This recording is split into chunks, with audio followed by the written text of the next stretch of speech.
ছাত্র জনতার আন্দোলনের মুখে বাংলাদেশ ছেড়ে পালিয়ে ভারতে আশ্রয় নেন সাবেক প্রধানমন্ত্রী শেখ হাসিনা। গণহত্যা ও মানবতা বিরোধী অপরাধের অভিযোগে বিচারের মুখোমুখি করতে তার বিরুদ্ধে দেশে গ্রেপ্তারি পরোয়ানা জারি রয়েছে। তাকে ফেরত পাঠাতে ভারতকে চিঠিও দিয়েছে অন্তর্বর্তী সরকার।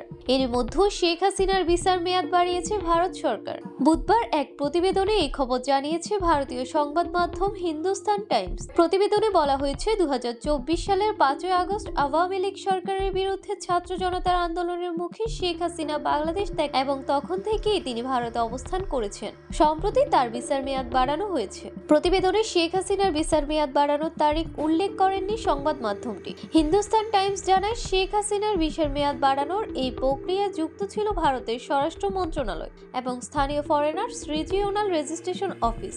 তবে তাকে রাজনৈতিক আশ্রয় দেওয়া নিয়ে যে গুঞ্জন রয়েছে সে কথাও অস্বীকার করা হয়েছে। যদিও ভারতে শরণার্থী কিংবা আশ্রয় দেওয়ার ব্যাপারে কোনো সুনির্দিষ্ট আইন নেই।